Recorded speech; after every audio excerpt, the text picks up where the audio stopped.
Blast to the Past. Lincoln's Legacy. By Stacia Deutsch and Rodi Kohan. Illustrated by David Wenzel. Chapter 1. Mondays. Every Monday, Mr. Carruthers came to class late. Tuesday, Wednesday, Thursday, and Friday, he'd be waiting in the classroom before the bell rang. But never on Monday. There was something strange about Mondays. And today was Monday. When I entered the classroom, Maxine Wilson was already sitting at her table. "Hey, Abigail," she greeted me. I always liked Maxine. We'd known each other since kindergarten. "Are you ready?" I asked her. "I'm always ready on Mondays." Maxine had a stopwatch. The school bell was the signal. Bring. Maxine pressed the little black button on her watch. "Go," she shouted, and we all rushed to our seats. Everyone sat silently, staring at the classroom door. No one dared look away. Not even for a second. Maxine kept track of the time. 4 minutes, 49 seconds, she announced. The whole class always chanted the last 10 seconds out loud together. 10. 9. 8. 7. 6. 5. 4. 3. 2. 1. The door swung open. "I'm sorry I'm late," Mr. Carruthers apologized as he entered the classroom. We waited patiently while Mr. Carruthers straightened his crumpled suit jacket, retied his bow tie, combed his hair, and finally, pushed up his glasses. Every Monday, Mr. Carruthers was late. Every Monday, he was wrinkled and messy. But it didn't matter to us, the third-grade kids in classroom 305. Monday was our favorite day of the week. And Mr. Carruthers was our favorite teacher. "Abigail," Jacob whispered, leaning over to me. "What do you think his question will be today?" I shrugged and said softly, "I have no idea." Jacob turned to ask his brother Zach the same thing. Jacob and Zach were twins. They lived next door to me. And they were my table partners. Zach said he didn't know either. A new kid named Roberto Rodriguez also sat at our table. But he didn't talk much, so Jacob didn't bother to ask him. Mr. C finished straightening his clothes and leaned back on the edge of his desk. He was too cool to sit in a chair like other teachers. "What if," he began, and then paused. I sat up a little straighter. Every Monday, Mr. Carruthers asked us a new what-if question. So far, my favorite questions were what if Thomas Edison had quit and never invented the light bulb, and what if Clara Barton had quit and never started the American Red Cross? I loved thinking up answers to Mr. C's questions. And I couldn't wait for this one. Mr. C leaned back farther on his desk and finished his question. What if Abraham Lincoln quit and never issued the Emancipation Proclamation? My hand shot up in the air. I didn't even wait for him to call on me. "What's the Emancipation Proclamation?" I blurted out. "Why's it so important?" "Be patient, Abigail," Mr. Carruthers said slowly. "All your questions will be answered in good time." "But," I began. Mr. Carruthers looked at me over the top of his glasses. I put my hand down. "It's really hard to wait when you are as curious as I am." "Abraham Lincoln was the 16th President of the United States," Mr. Carruthers began. "He told us that Abraham Lincoln was born in Kentucky in 1809. He was a lawyer. His wife's name was Mary Todd. And in 1860 he was elected president." I really wanted to raise my hand again. He hadn't gotten to the Emancipation Proclamation part story yet. Struggling to keep quiet, I tucked my fingers under my legs and sat on them. Mr. C continued telling Abraham Lincoln's story. When Abraham Lincoln became president, there were only 34 states, not 50 like we have today. There were 23 states in the North, and 11 states in the South. Mr. C pointed to Roberto. "Bo," Mr. C said, "do you have an idea?" I turned my head to stare at the new kid. When I had something to say, Mr. C told me to wait. Why was he calling on a kid who hadn't even raised his hand? And since when was his name Bo? I guessed that was his nickname. I sure had a lot to learn about the new kid.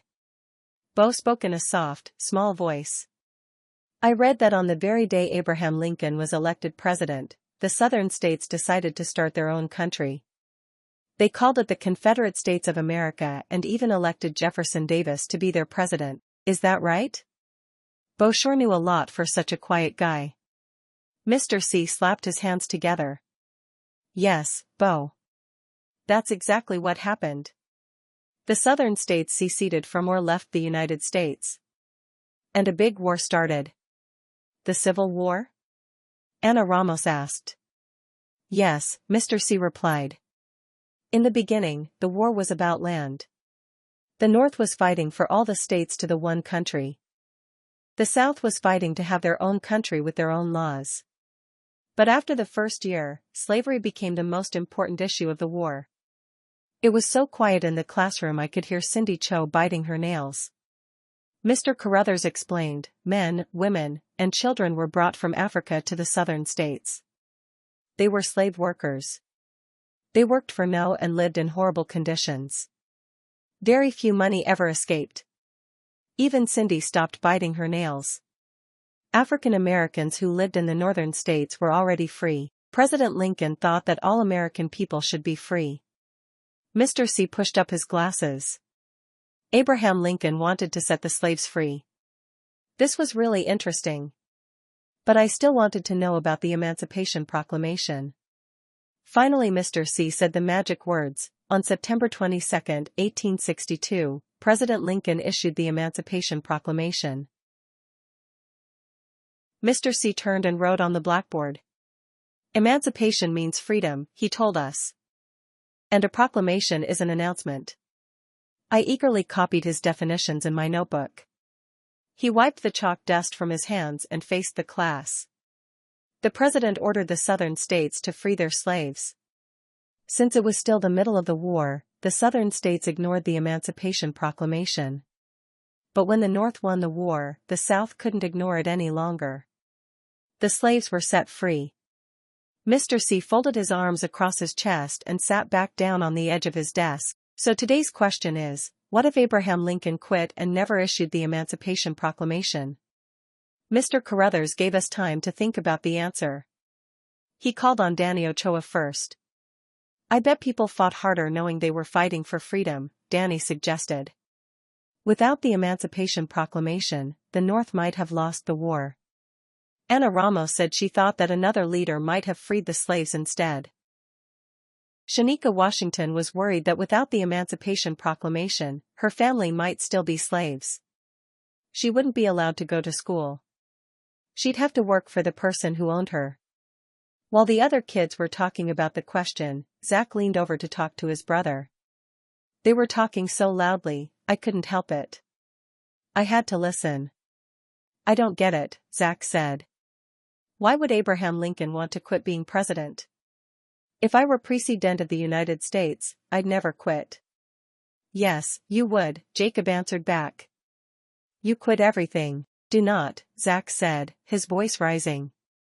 Jacob reminded him to whisper. Shoo, remember chess club? The baseball team? Computer club? Those don't count. Zach refused to whisper. Besides, I still run track. Only because Mom and Dad make you. Now Jacob's voice was rising too. That's not true, Zach answered back. I like running. Zach's face was getting red. It was time for me to break things up. I leaned over. Cut it out. You guys are going to get us all in trouble. It was too late. Mr. Carruthers was standing over my desk. He was so close I could actually count the wrinkles in his bow tie. If you have something to say, I suggest you share it with the class. I panicked. I wasn't going to tell my favorite teacher that I hadn't been paying attention. I desperately tried to think of something to say. What would the world be like if Abraham Lincoln quit and never issued the Emancipation Proclamation? Anna, Danny, and Shanika had taken all the good answers. Mr. Carruthers tapped his fingers on my desk. I began. My mind was blank. I just don't know. I sighed. Mr. Carruthers didn't even blink. He calmly said, I want to see you after school, Abigail. When Mr. Carruthers said my name, I thought he was kidding. I checked around to see if another Abigail had joined the class when I wasn't looking. There must have been some kind of mistake. I never got in trouble. But Mr. Carruthers was looking straight at me. After school, Abigail, he repeated.